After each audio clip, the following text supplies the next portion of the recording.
Okay, so I'm actually going to do a little, I thought I'd do this tomorrow, but I'll do it now as I've got time. Video on the West Tigers and their possibilities of doing well in the new season coming up in a couple of months. Now, they have lost some key players. Now, at the end of the season, we know Mitchell Moses had gone, we know Jordan Rankin had gone. So, and they brought a few players in like Lola here, but at the end of the season, these are the players who refused to stay, and this is why what was rumbling most of last season was Moses, Tedesco, and Aaron Woods. Now, Aaron Woods and James Tedesco are the big ones that have gone. Woods goes to Canterbury, Tedesco has also gone as well. Matt Ballin retired, he's not really a key player. Ryan Pappenhausen, not really a key player. Ava Samanu Fanai, I think I got that right. Reasonably, depth player, but they brought a lot of players in. Now, this is where I'm sceptical about how they're going to do, because they finished third bottom, they finished 14th. But here we go. Josh Reynolds from Canterbury, he's a good 5'8". He's a good halfback, good player. Will he fit in with the system? Wait, see.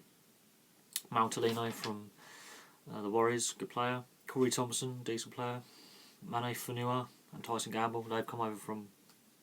Corey Thompson and Mane Fanua come over from Super League. Tane Milne, McQueen. So there's a lot of players coming in.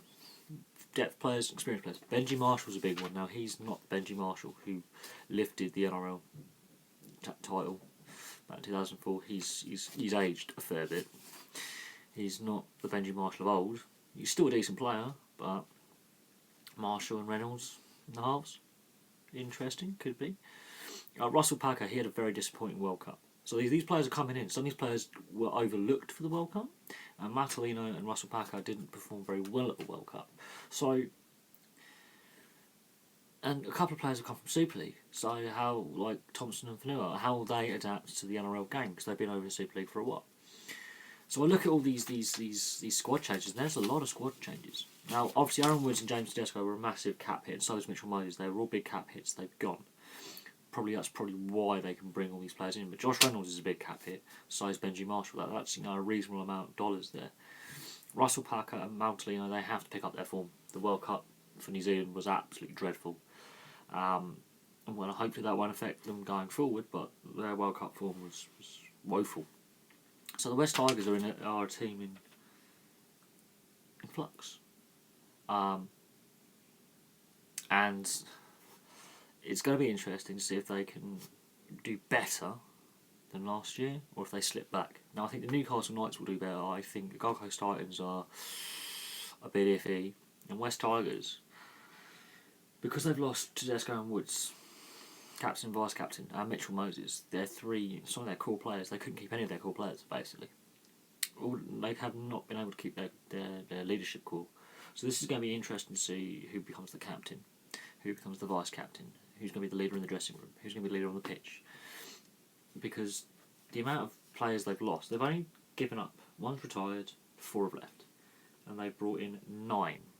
9 new faces. Only 4 have left in the off-season. And 1's retired. So 5 leave, 9 come in. So that's 4 extra bodies that weren't there before in squad numbers, squad depth. So they might have increased a bit of depth, but they brought in players that either are not performing at the moment form-wise, or, as in Benji Marshall's case, is the best behind him. Josh Reynolds, he had a hit-and-miss season with Canterbury, and we can discuss the Bulldogs' failings last year and some of their successes and some of their tactical decisions. But this West Tigers side, they do look interesting, but again, they've lost that leadership group that have been around the club for a long time, and a lot of new faces in the club. They've got to gel quick. Now, some have been at clubs together, some haven't. Some have come from a different league. Tyson Gamble has been promoted from a lower grade. So again, yes, they've still kept a lot. Like players like Nagama have stayed, which is good. So there are some players that have stayed at the Tigers, which is good. But some of their key players leaving, especially Tedesco and Woods, especially after Moses went, that was, I think, to me, looks like a death nail. But they've recruited well, but whether they're the right signings to take them into finals, top 8 footy, yet to be decided. They cannot finish as bad as they did. I mean, they did reasonably well, but they cannot be as bad as they have been.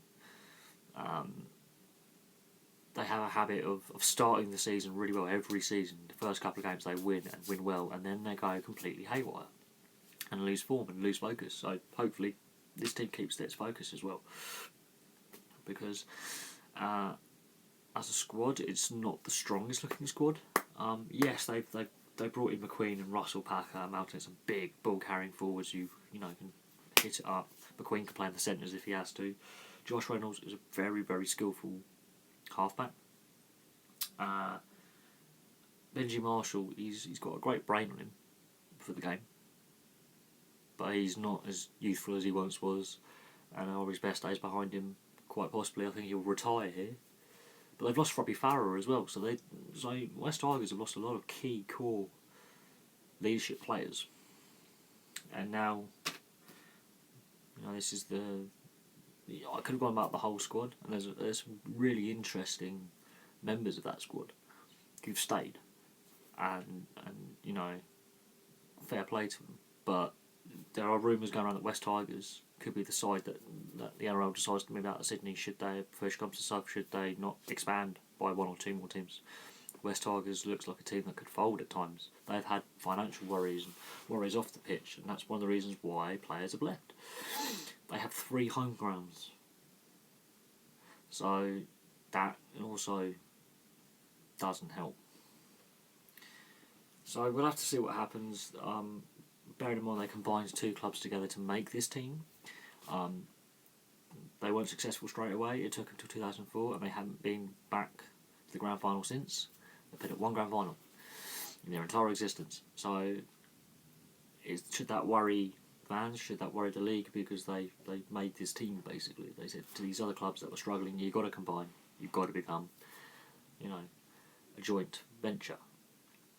Which the NRL is very have a thing for joint ventures, which can do and don't work. But in this case, it's struggled. St George Illawarra it's worked, but here it has struggled severely. Same at Manly, Sea Eagles. That's a combination of clubs, but not a joint venture. It was just the NRL has a weird thing for this. But I'm looking at those names there, and some of them, Packer and Maltina have to improve their form. They have to. They have to perform better. And I have no doubt that they are top professionals, but they have to perform better. Reynolds and Marshall, that's going to be an interesting one. Is Marshall going to be the depth player? Because Brooks is still there as well. Is Marshall going to be the depth player? Lots of questions. But anyway, thank you very much for watching. I'll have some more videos for you soon. I just thought I'd do this one as I had time, and I had a little bit of spare time on my hands to research and stuff. And I'll have some more videos for tomorrow. Please like and subscribe, and place your comments below. Thank you very much for watching.